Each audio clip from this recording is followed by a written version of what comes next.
by the U.S. of Iranian nuclear sites. The live report right after the break.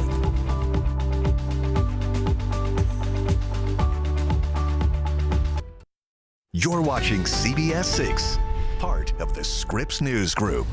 Welcome back. With the U.S. bombing Iranian nuclear sites over the weekend, it has a lot of people asking, what's next? Scripps News Group's Joe St. George joining us live from D.C. this morning. And Joe, two questions for you.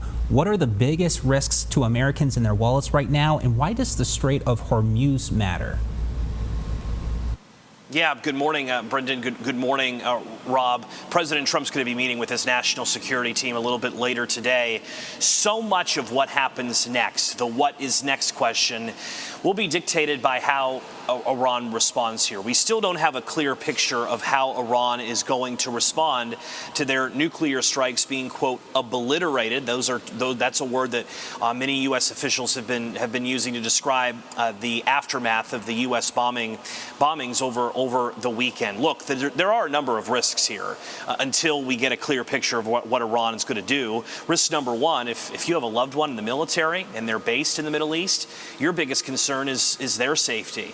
America has around 40,000 or so armed service members based in the Middle East. Countries like Bahrain, Qatar, United Arab Emirates, all troops in the region are on heightened alert.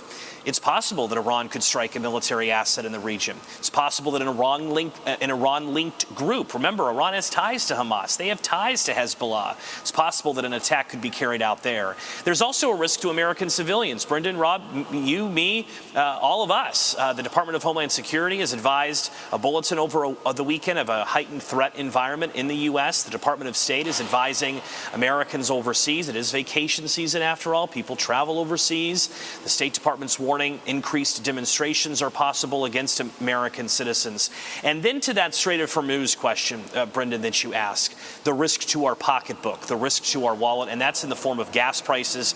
Around 20% or so of the world's oil passes through the all-important Strait of Hormuz. It's partially controlled by Iran. That's how we get a lot of oil from the Middle East gets out to the rest of the world. If Iran blocks, impedes the shipment of oil in any way, if they close the Strait of Hormuz, that could send the price of gas soaring. Oil is already trading higher on this Monday morning following President Trump's decision. So we wait and see what Iran does next. The answer to that question is still unclear this morning.